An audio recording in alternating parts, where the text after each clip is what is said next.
कथेच्या प्रारंभी श्रोत्यांना जय श्री कृष्ण, राधे राधे, श्री स्वामी समर्थ असा अभिवादन करण्यात आले आहे। या पौराणिक कथेमुळे गरिबी, रोग, मंगल दोष, कालसर्प दोष, शनिदोष यासारख्या समस्या दूर होतात असे सांगण्यात आले आहे।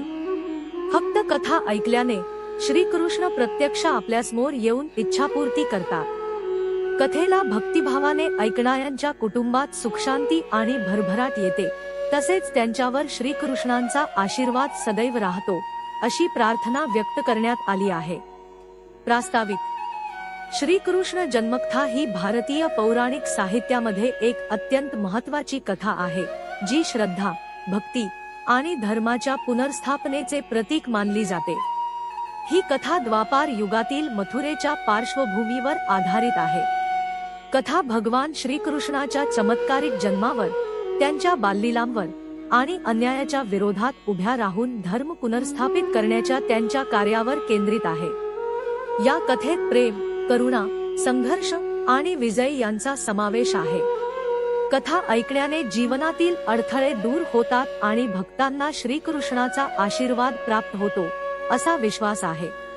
कंसाचा इतिहास आणि मथुरेची पार्श्वभूमी। मथुरा नगरीचा राजा कंस एक क्रूर आणि स्वार्थी शासक होता। त्याने आपल्या बुद्धिमत्तेने राज्य स्थिर केले होते, पण त्याच्या क्रूरतेमुळे लोक त्रस्त होते। कंस हा मथुरेच्या राजघराण्यातील एक महत्त्वाकांक्षी आणि शक्तिशाली राजा होता। मात्र आपल्या बहिणी देवकीवर त्याला अतिशय प्रेम होते। देवकी आणि वासुदेव यांच्या लग्नाच्या वेळी त्याने बहिणीसाठी मोठा उत्सव आयोजित केला होता। देवकीच्या आनंदासाठी तो नेहमी तत्पर असे। लग्नानंतर कंसाने स्वतः आपल्या बहिणीला सासरी पोहोचवण्याचा निर्णय घेतला, परंतु त्यावेळी आकाशातून एक दिव्य वाणी आली, ज्यामध्ये सांगण्यात आले की देवकीचा 8वा पुत्र कंसाचा विनाश करेल। ही वाणी ऐकून कंस भयभीत झाला। त्याने तत्काळ देवकी आणि वासुदेवला बंदिवासात ठेवण्याचा निर्णय घेतला। त्याने आपल्या राज्यात सर्वत्र पाळत ठेवली आणि देवकीच्या प्रत्येक अपत्याला जन्मानंतर लगेच ठार मारण्याचे आदेश दिले। भविष्यवाणी आणि क्रूर निर्णय। आकाशातून आलेल्या वाणीमुळे कंसाच्या मनात भीतीचे बीज रुजले। त्याला आपल्या मृत्यूची भीती सतावत होती। देवकीने पहिल्या मुलाला जन्म दिल्यावर कंसाने निर्दयपणे त्या बालकाचा वध केला। अशीच क्रूरता 7 मुलांपर्यंत चालू राहिली। दरम्यान देवकी आणि वासुदेव यांनी आपल्या संततीचे रक्षण करण्यासाठी भगवान विष्णूची प्रार्थना केली। कंसाची क्रूरता आणि दहशत मथुरेतील लोकांना सहन करावी लागली, पण त्यांना आशा होती की त्यांच्या दुःखाचा शेवट लवकरच होईल। श्रीकृष्णाचा चमत्कारिक जन्म। श्रावण महिन्यातील कृष्णाष्टमीच्या मध्यरात्री तुरुंगाच्या कठोर बंदिवासात भगवान श्रीकृष्णाचा जन्म झाला। त्यांच्या जन्माच्या वेळी अनेक चमत्कार घडले। तुरुंगाचे दरवाजे आपोआप उघडले, रक्षक गाढ झोपेत गेले आणि एक दिव्य प्रकाश तुरुंगभर पसरला। भगवान विष्णूने वासुदेवांना आदेश दिला की कृष्णाला गोकुळात नेऊन नंद आणि यशोदेच्या संरक्षणाखाली ठेवावे। वासुदेवांनी आपल्या बाळाला एका टोपलीत ठेवले आणि अंधाया रात्री यमुना नदी पार करण्यासाठी प्रयाण केले। वासुदेवाचा त्याग आणि समर्पण। वासुदेव यमुना नदी पार करत असताना त्यांना अनेक अडथळे आले। नदीच्या प्रचंड लाटा आणि पावसाचा जोर होता, पण शेषनागाने वासुदेवाचे रक्षण केले। शेवटी वासुदेव गोकुळात पोहोचले आणि कृष्णाला नंद आणि यशोदेच्या सुपूर्द केले। त्यांनी नंद आणि यशोदामातेच्या मुलीला देवकीकडे नेले आणि तिची देवदेवाण केली। हे सर्व काम दिव्य मार्गदर्शनाखाली पूर्ण झाले। गोकुळातील बाललीला। गोकुळात श्रीकृष्णाचे बालपण सुरू झाले। तेथे त्यांनी त्यांच्या बाललीलांनी सर्वांना आनंद दिला। गोकुळातील लोक त्यांना दैवी बालक मानत होते। त्यांनी माखन चोरी, गवळणांबरोबर खेळणे आणि लोकांच्या समस्या सोडवणे या गोष्टींमधून आपले दैवी स्वरूप दाखवले। यशोदा मातेने कृष्णाच्या बाललीलांचा आनंद घेतला आणि त्यांच्यावर मातृत्वाचा पूर्ण अधिकार गाजवला। कंसाचा संताप आणि श्रीकृष्णाच्या लीलांचे महत्त्व। कंसाला कृष्णाच्या अस्तित्वाची वारंवार माहिती मिळत होती। त्याने कृष्णाला संपवण्यासाठी अनेक वेळा राक्षस पाठवले, पण प्रत्येक वेळेस श्रीकृष्णाने आपल्या अद्भुत शक्तीने त्यांचा नाश केला. पूतना, शक्तासूर, तृणावर्त अशा राक्षसांचा वध करून श्रीकृष्णाने आपले दैवी स्वरूप सिद्ध केले. कंसाचा वध आणि धर्म पुनर्स्थापना. श्रीकृष्णाच्या तारुण्यात त्यांनी आपल्या मोठ्या भावासोबत मथुरेचा प्रवास केला. त्यांनी कुस्तीच्या मैदानात कंसाला पराभूत करून त्याचा वध केला. कंसाचा अंत केल्यानंतर श्रीकृष्णाने मथुरेत धर्माची पुनर्स्थापना केली आणि लोकांना न्याय दिला. त्यांनी आपल्या जीवनाचा उद्देश पूर्ण केला आणि लोकांना अन्यायाविरुद्ध लढण्याची प्रेरणा दिली. साधूची तपश्चर्या आणि भक्ती.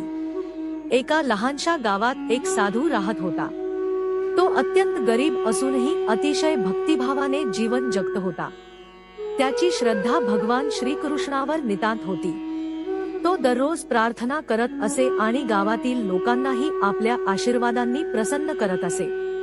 लोक त्याला अन्न किंवा पैसे देत असत आणि तो त्याबद्दल कधीही लोभ दाखवत नसे. त्याच्या दानशूर वृत्तीमुळे तो सर्वांचा प्रिय होता. भगवान श्रीकृष्णाची परीक्षा. एके दिवशी भगवान श्रीकृष्णाने साधूची परीक्षा घ्यायचे ठरवले. त्यांनी ठरवले की साधूला लोभाच्या सापळ्यात अडकवून त्याच्या निस्वार्थ भक्तीची कसोटी घ्यावी. साधू नेहमीप्रमाणे नदीकाठी गेला असताना त्याला सोन्याच्या नाण्यांनी भरलेला गठा सापडला. त्याला प्रचंड आनंद झाला. प्रथम त्याने विचार केला की हा धनसंपत्तीचा गठा घेऊन तो गरजूंना मदत करू शकेल, पण नंतर त्याच्या मनात लोभ निर्माण झाला आणि त्याने तो गठा स्वतःजवळ ठेवण्याचा निर्णय घेतला. लोभाचा परिणाम. घरी परतताना साधूला वाटेत एक भिकारी भेटला. त्या भिकाऱ्याने त्याच्याकडे अन्न किंवा पैसे मागितले, पण लोभाने अंध झालेल्या साधूने त्याला काहीही दिले नाही. काही अंतर पुढे जाताच त्याला जमिनीवर एक लखलखता हिरा दिसला. तो हिरा उचलण्यासाठी खाली वाकताच एका चोराने त्याच्यावर झडप घातली आणि सोन्याच्या नाण्यांनी भरलेला गठा हिसकावून पळून गेला. प्रत्यक्षात तो हिरा केवळ कास्याचा तुकडा होता, ज्याचा वापर चोराने साधूला फसवण्यासाठी केला होता. साधूचा पश्चात्ताप. गठा गमावल्यानंतर साधू खूप दुःखी झाला. त्याला आपल्या वागण्याचा पश्चात्ताप झाला. भगवान श्रीकृष्ण मला अशी कठीण परीक्षा का देत आहेत असा विचार करत तो घरी परतू लागला. त्याच्या मनात खेद आणि दुःख यांची गलबल होती. त्याच्या निष्ठावान भक्तीत तो कमी पडल्याचे त्याला जाणवत होते. भगवान श्रीकृष्णाचा अवतार. भगवान श्रीकृष्णाने एका सामान्य माणसाच्या रूपात साधूला भेटायचे ठरवले. ते त्याच्या समोर आले आणि त्याला एक नाणे दिले. त्यांनी त्याला सांगितले, हे नाणे माझ्याकडून घे आणि याचा योग्य उपयोग कर. साधूने नाणे स्वीकारले, पण त्याला समजत नव्हते की याचा काय करायचे. काही वेळाने तो घरी परतला, पण त्याच्या मनात अजूनही गोंधळ होता.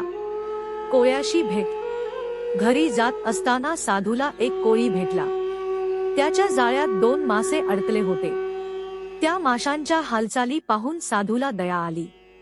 त्याने कोळ्याला म्हटले, मी तुला हे नाणे देतो.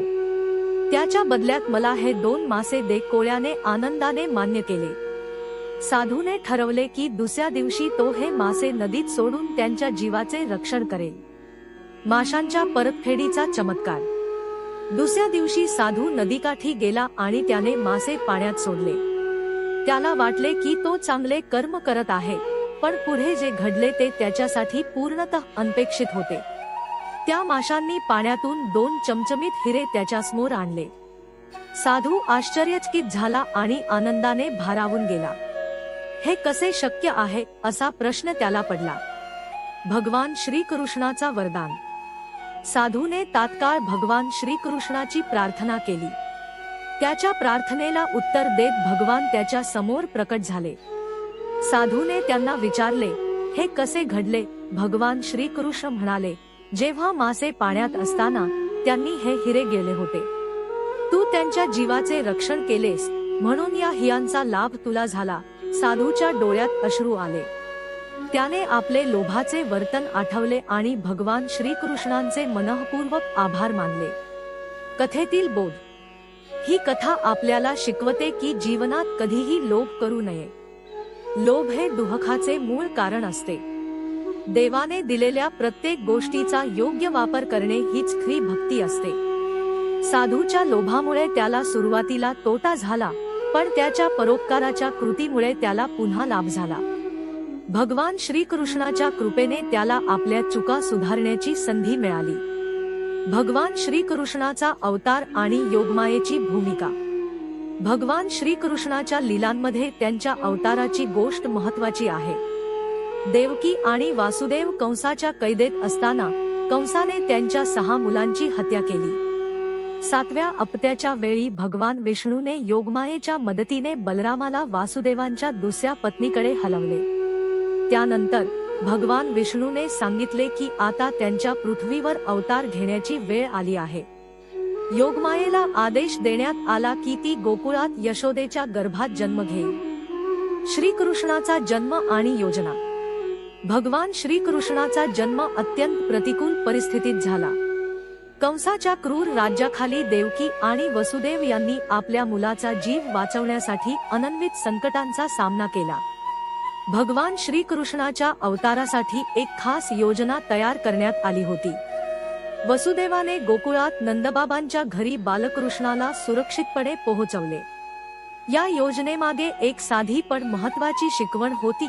जर योजना चांगली असेल आणि योग्य पद्धतीने अंमलात आणली गेली तर यश नक्की मिळते. यावरून आपण जीवनातील कठीण प्रसंगांवर कसा विजय मिळवावा हे शिकतो. भगवंताच्या योजनेनुसार श्रीकृष्णाचा जन्म झाला. त्या रात्री देवकीच्या कारागृहात दैवी चमत्कार घडला आणि वसुदेवाच्या हातात जन्मलेले बालक दिव्य तेजाने झळकत होते. देवकी आणि वसुदेवाने श्रीकृष्णाला सुरक्षितपणे गोकुळात नेले, जिथे यशोदा आणि नंदबाबांनी त्याला आपलेसे केले. ही घटना दाखवते की योग्य कृतीसह विश्वास ठेवल्यास कोणतीही अडचण दूर होऊ शकते. गोकुळातील श्रीकृष्णाची बाललीला. गोकुळात बालकृष्णाचा सर्वात मोठा शरारती प्रसंग म्हणजे लोणी चोरी. गोकुळातील प्रत्येक घरातील लोणी बालकृष्णासाठी आकर्षणाचे केंद्र बनले होते. लोणी चोरीच्या या प्रसंगांनी गोकुळवासियांना आनंद दिला, तरीही काही वेळा त्यांना त्रासही झाला. गोकुळातील माणसांनी यशोदा आणि नंदबाबांकडे तक्रार करण्यास सुरुवात केली. बालकृष्णाची लोणी चोरी त्याच्या बाललीलांचा एक भाग होती, ज्यामधून त्याने जीवनाचे महत्त्वाचे तत्वज्ञान शिकवले. लोणी हे फक्त अन्न नव्हते, ते त्या काळातील समाजाच्या श्रमांचे प्रतीक होते. श्रीकृष्णाने लोणी चोरून सूचित केले की संपत्ती आणि संसाधने योग्य रीतीने वाटली गेली पाहिजे, अन्यथा ती काही जणांच्या हातात केंद्रित होतात. नंदबाबा आणि बालकृष्णाचा संवाद. एके दिवशी नंदबाबांनी कृष्णाला प्रश्न विचारला, आपल्या घरात भरपूर लोणी असतानाही तू इतरांच्या घरातील लोणी का चोरतोस? यावर बालकृष्णाने हसून उत्तर दिले की मी लोणी चोरत नाही, मी फक्त त्यांचे श्रम, प्रेम आणि समर्पण अनुभवतो. यावरून आपण शिकतो की एखादी कृती वरकरणी चुकीची वाटत असली तरी त्यामागील उद्देश महत्त्वाचा असतो. बालकृष्णाच्या या उत्तरामुळे नंदबाबांची नाराजी आनंदात परिवर्तित झाली. श्रीकृष्णाचे तत्वज्ञान आणि गोकुळवासीय. बालकृष्णाच्या लोणी चोरीने गोकुळवासियांना प्रेम, एकता आणि सामूहिक योगदान याचे महत्त्व शिकवले. कृष्णाने इतरांच्या घरातील लोणी खाल्ले, पण त्याबरोबरच प्रत्येकाच्या घरात आनंद पसरवला. त्याची प्रत्येक लीला त्याच्या दैवी तत्वज्ञानाचे प्रतीक होती. लोणी चोरताना त्याने दाखवले की संसाधने फक्त साठवून ठेवता वाटली गेली पाहिजे, त्यामुळे समाजात समानता येते. बालकृष्णाचा गोकुळातील प्रभाव. बालकृष्णाच्या बाललीलांमुळे गोकुळात चैतन्य निर्माण झाले. त्याचे हास्य, खेळ आणि शरारती कृत्यांमुळे संपूर्ण गोकुळ आनंदी झाले. गावक्यांनी त्याच्या शरारतींना त्याच्या दिव्यत्वाचे संकेत मानले. लोणी चोरीच्या प्रसंगांमधूनही त्याने गोकुळवासियांना जीवनातल्या साध्या गोष्टींमधून आनंद कसा घ्यावा हे शिकवले. लोणी चोरीचे सामाजिक तत्वज्ञान. बालकृष्णाच्या लोणी चोरीमागे दडलेले तत्वज्ञान हे सामाजिक न्यायावर आधारित होते. त्याने संपत्ती आणि संसाधने सर्वांसाठी समान रीतीने वितरित होण्याची गरज अधोरेखित केली. लोणी हे त्या काळातील संपत्तीचे प्रतीक होते, आणि त्याच्या लीला सूचित करतात की संपत्ती काही मोजक्या लोकांकडे साठवली जाण्याऐवजी ती सर्वांसाठी उपयुक्त ठरली पाहिजे. यामुळे गोकुळातील लोकांमध्ये एक प्रकारची जागरूकता निर्माण झाली. निष्कर्ष: श्रीकृष्णाच्या बाललीलांचे गोकुळातील लोकांच्या जीवनावर सकारात्मक परिणाम झाले. त्याच्या प्रत्येक कृतीमागे एक दैवी संदेश होता. लोणी चोरीच्या प्रसंगांमधून तो लोकांना प्रेम, एकता आणि सामर्थ्य यांचे महत्त्व शिकवत होता. श्रीकृष्णाचे जीवन आपल्याला शिकवते की जीवनातील साध्या गोष्टींमध्ये आनंद शोधणे, योग्य योजनेने कार्य करणे आणि संसाधनांचा न्याय्य वापर करणे किती महत्त्वाचे आहे. या कथांमधून श्रीकृष्णाच्या दैवीतत्वाचे दर्शन घडते आणि त्या आपल्याला जीवनातील मूल्ये शिकवतात. गोकुळातील लोणी चोरीचे प्रसंग फक्त शरारत नव्हते, तर त्यामधून गूढ तत्वज्ञान आणि जीवनातील महत्त्वाच्या गोष्टींचा बोध मिळतो.